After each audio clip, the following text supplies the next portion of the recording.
Преди това обаче, миналата седмица ви разказахме историята на станалия известен като бедняка милионер от Пловдив. Това е 21-годишният Милен Паунчев, който наследява наистина като на филм имота за няколко милиона лева и ги губи за по-малко от една година. Преди няколко дни Милен остана и без дом.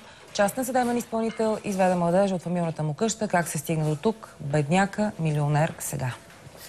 Точно преди година 21-годишният Милен Паунчев е един от най-богатите хора в Пловдив.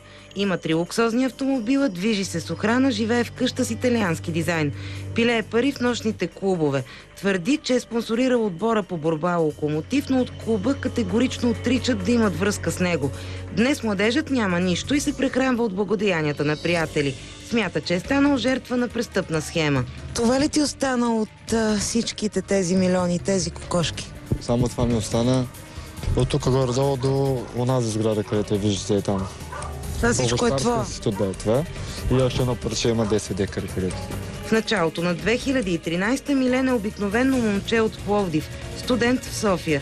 През март умира баща му, а 20 дни по-късно и майка му. Като на филм се оказва наследник на 100 декара в Остромила, кварталът, който през последните 7-8 години е доста атрактивен за строителните предприемачи.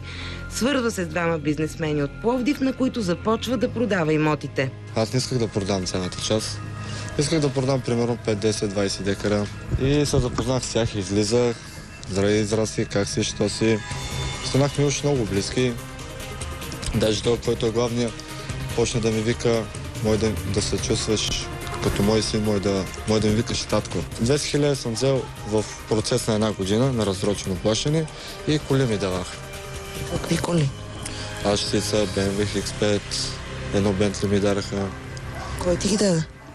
Тези хора. Карат ме да се подписвам нещо, къде точно не знам какво става просто. Вземат ме, викат подписваш, защото не знаеш какво ще ти се случи. Адвокатът на двамата бизнесмени има документи за всичко. Милен е подписвал собственоръчно всички продажби и видимо измама няма. Така днес 100 декара са на името на бизнесмените. Тяхна е и къщата, в която живее Милен. Или по-скоро живееше до преди няколко дни. Съдия-изпълнител му отне и нея. 100 декара взех цялото на пътя да ви взимат и къща. Аз това не мога да обясня. Тези тук имат притеснати. С една дума сега ще ме оставите на улицата, така ли? Значи, дали ви оставяме на улицата или не, това не е решение, което ще вземем ние. Значи мен ме залъгаха, аз дължа пари, така ли?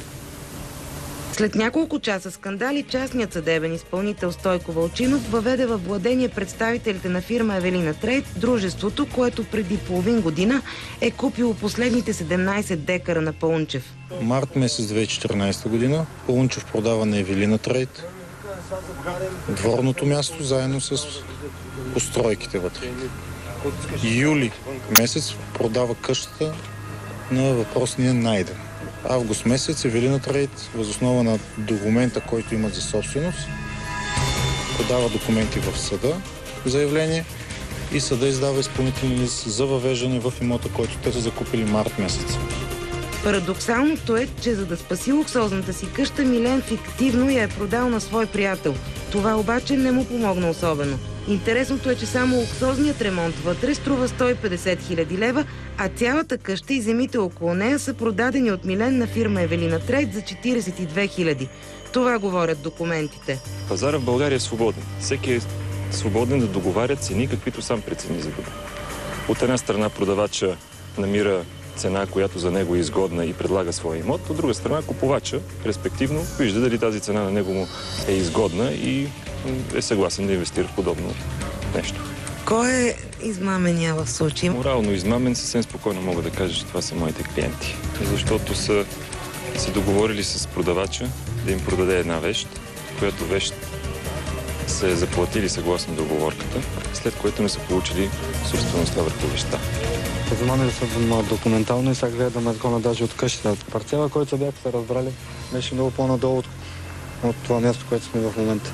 Никой не ми казал, че е 17 декара и че влиза в къщата и тук, както беседката и другия парцел. Адвокатката на изгонения Милен Паунчев направи изявление пред камерата ни и защити правата на клиента си. Но минути след това размисли и ни забрани да го излъчим, както и да споменаваме името й. Причините останаха неясни за нас. Те вече къде отбъща? Не знам, сега ще видя. Какво следва? Самоубийство сигурно. То няма. То са с такива измамници. За какво да живея? Изгубих всичко, което имах. И сега и бащината къща се изгубих, където съм израснал тук и... Можеш да покажеш колко пари имаш?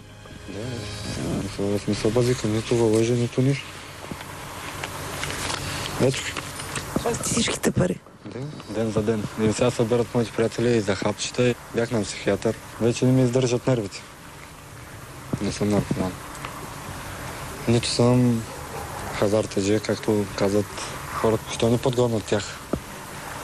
Що държавата не свърши работа? Да подгонят малко тях. Закони дойдат истинските собственици, които казват, че са. Що се крият? Що пращат джипови и така нататък и полиция и молиция. Как ще приключи историята на бедняка милионер, ще стане ясно след като жалбите му влязат в съда. Нито ми трябват парите им, или който и да са, нито лоскавите коли. Просто искам да се върна това, което си е мое, което са ми завещали наши, и да се живее един нормален живот. Нали, с момиче, да се развивам напред. Нито искам лоскави коли, някакъв лоскав живот и хай лайф и така нататък. За Здравей България, Тина Ивайлова.